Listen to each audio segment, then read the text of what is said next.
Meu Senhor, meu Deus, creio firmemente que estás aqui, que me vês, que me ouves. Adoro-te com profunda reverência. Peço perdão dos meus pecados e graça para fazer com fruto este tempo de oração. Minha Mãe Imaculada, São José, meu Pai, Senhores, anjos da minha guarda, intercedei por mim. Hoje celebra a Igreja Universal dois grandes mártires ingleses, São Tomás More, que foi chanceler do rei Henrique VIII. O chanceler é mais ou menos aquilo que nós hoje designamos como chefe do governo, o primeiro-ministro, e São João Fisher foi bispo também inglês e também foi mártir pela mesma razão. Ambos foram leais súbditos do rei, mas mais do que leais ao rei, foram sobretudo fiéis a Deus. E quando Henrique VIII quis que eles aprovassem o seu divórcio com a rainha com quem tinha casado, para poder casar com outra pessoa, eles, embora respeitando o rei, disseram que o não podiam fazer, porque isso ia contra a sua consciência. E também não podiam, obviamente, aceitar que o rei, embora fosse rei, fosse o chefe da Igreja em Inglaterra, porque o chefe da Igreja, em qualquer parte do mundo, é sempre o Papa, e não há ninguém, por importante que seja, que possa ter uma autoridade superior àquele que foi instituído por Cristo como o seu representante aqui na Terra. Por essa razão, ambos foram mortos, ambos estiveram, aliás, presos na Torre de Londres, e até se conta que quando um dos dois já lá se encontrava e o outro para lá foi também, cumprimentaram-se dizendo, enfim, bem-vindo a este lugar, e o que entrava, detido também, tendo já presente que provavelmente, como efetivamente aconteceu, sairia dali para o cadafalso para ser morto. De facto, o que comentou o outro, ele foi exatamente, pois, isso deve ser sem dúvida um bom sítio porque a porta é estreita. E é esse precisamente o trecho do Evangelho que hoje nos é proposto. Naquele tempo, conta São Mateus, disse Jesus aos seus discípulos: não deis aos cães o que é santo, nem lanceis aos porcos as vossas pérolas, não vão eles calcá-las aos pés e voltar-se para vos despedaçarem. Tudo quanto quiseres que os homens vos façam, fazei-o também a eles, pois nisto consiste a lei e os profetas. Entrai pela porta estreita, porque larga é a porta e espaçoso o caminho que leva à perdição, e muitos são os que seguem por ele. Como é estreita a porta e apertado o caminho que conduz à vida, e como são poucos aqueles que os encontram. De facto, é fácil ceder, é fácil agradar aos poderosos, é fácil não ter consciência, é fácil não ter princípios, é mais fácil só ter conveniências, só ter interesses. Mas ter princípios quer dizer que se deve agir sempre de acordo com esse princípio. Não é simplesmente uma ideia que se tem, mas algo que nos obriga à coerência. Até porque o princípio, se é princípio de alguma coisa. E essa alguma coisa é precisamente a ação. Um princípio que não fosse fundamento da ação não seria, obviamente, princípio de coisa nenhuma. Por isso, devemos nós também procurar ter sempre essa coerência, ser sempre fiéis aos nossos ideais, nunca permitir nada que vá contra a nossa fé, nem nada que ponha em causa também aquilo que é instituído pelo Senhor, e nomeadamente a nossa obediência ao Papa e aos seus representantes nas dioceses, como são os bispos.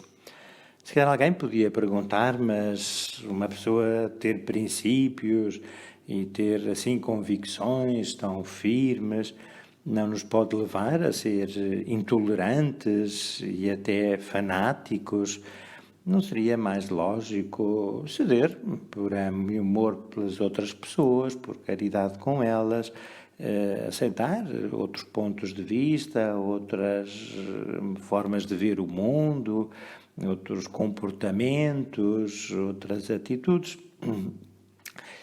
Sem dúvida que pode haver intolerância e sem dúvida que pode haver fanatismo, mas não é essa a característica dos santos, nem muito menos dos mártires. Nós devemos ser, com certeza, compreensivos com as pessoas, mas firmes na defesa da verdade.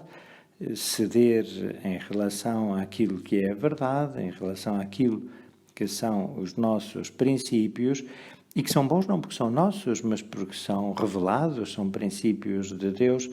Essa cedência não seria boa nem para nós, nem para os outros. Não seria virtuosa, mas seria cumplicidade no mal. E por isso o martírio não é um ato de soberba, como quem diz, eu é que tenho razão, só eu é que sei o que é que está certo e vou fazer isto, custe o que custar. Não, não é isso. O martírio é o ato da máxima caridade. Ninguém tem mais amor do que aquele que dá a sua vida pelos seus amigos. Foi Nosso Senhor que o disse. E Nosso Senhor não só o disse, como Nosso Senhor, como sabemos, o fez também. A morte de Cristo na cruz foi um ato de soberba? Claro que não, foi um ato de amor. E porque é que ele não cedeu? Porque fazia bem em ser fiel àquilo que era a sua própria natureza, que ele nunca negou e por isso afirmou que era o Filho de Deus, e deu-nos também essa prova do seu amor, morrendo pela verdade.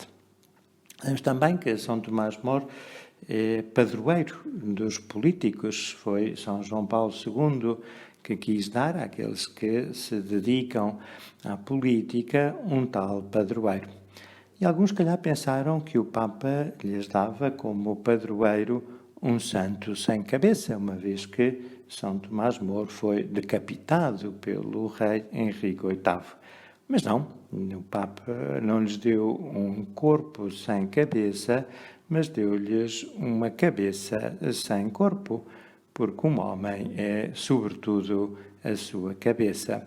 Se calhar, alguns políticos preferiam ter como padroeiro um corpo sem cabeça. Sempre acabava por ser mais fácil, mais cómodo, alguém sem convicções, sem princípios, sem consciência. Mas essa não é a forma cristã de estar no mundo, nem muito menos na política. Mas nós somos, sobretudo, a nossa cabeça. E por isso São Tomás Moro não perdeu a cabeça. O que perdeu foi o corpo.